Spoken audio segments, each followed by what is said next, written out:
Why would anyone start their video with a rocking chair? Well, ladies and gentlemen, this is where it all started. This is where my love of reading and stories began. This is my great-grandfather's chair. In view of the chair, here I am, hearing one of my first stories with my great-grandfather. You can see us sitting in my grandmother's kitchen, sitting in the chair, happy as can be.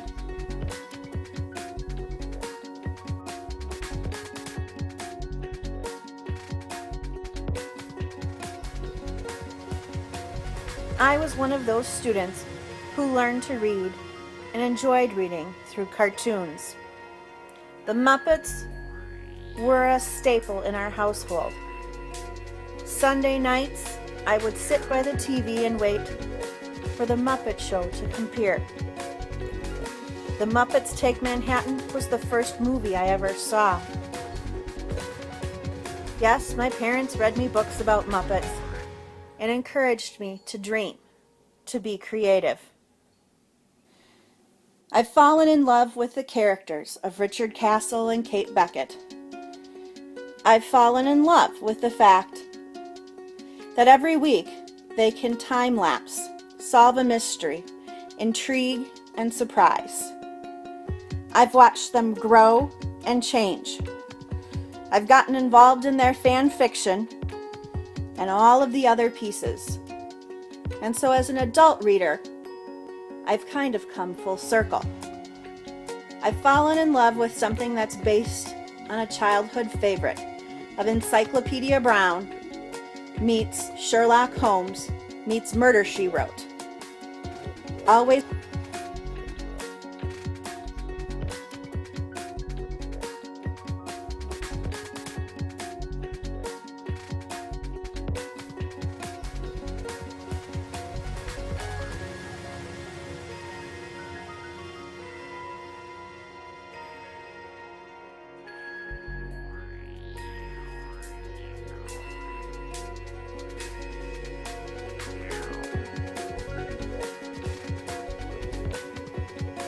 This book was the game changer. I spent many years looking for a copy. I still remember being in Miss Helga Castle's history class. We had been studying World War II. She challenged each of us to find a historical fiction topic to explore in literature, as well as research what the true implications were. I, of course, being the overachiever I was, as a senior in high school, chose to look at the aftermath. What happened to the Holocaust survivors? Were they able to get into Israel? What had happened? And so for my senior year, I picked a very meaty book called The Exodus. She even had given me permission to not finish reading it and to watch the movie. My parents looked high and low and we finally found a copy. I watched it, was enthralled, and then had an overdue book, making sure that I finished every last tidbit. Because Paul Newman, the main character in the movie, made me want to read more. This book inspired me to look at how our history is built on stories, everyone's stories. Who captures those stories and how those stories are told? Are we being fair to all the characters? Is the plot true, or are we just viewing it with our own lenses and our own biases? I've reread this book several times. I've shared this book with many friends. To this day, this is one of the books that defines who I am as an individual and as a reader.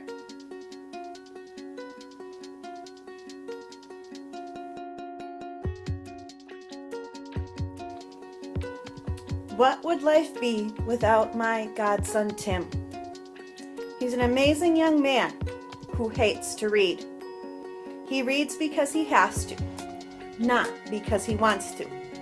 He tells me, my brother Nathan, He's the reader in the family. Tim is the reason why I continually strive to figure out ways to engage young men in reading, to help them find the enjoyment, to help them find a way to find themselves, to identify in literature. In my home, you'll find many places where you'll see inspirational quotes. This quote given to me by a colleague, which states, "Teachers who love teaching teach children who love learning," is slightly off. I would amend it to say, "Teachers who love learning teach children to love learning."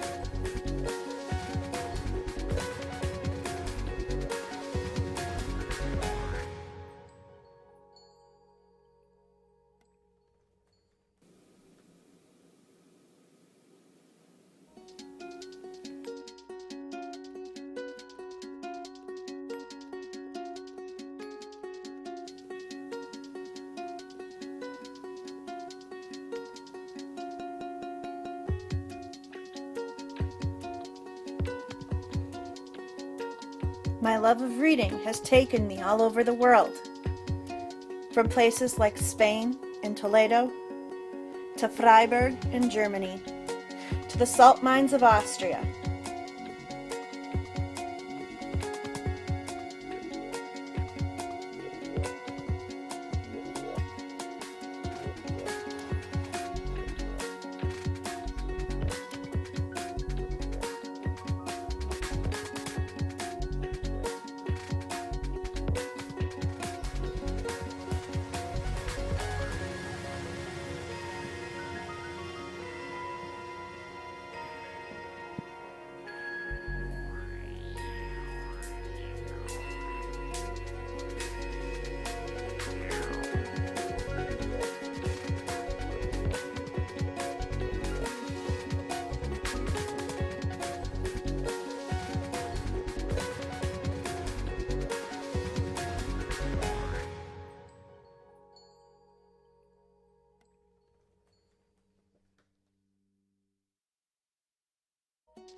I'm glad someone believed in me.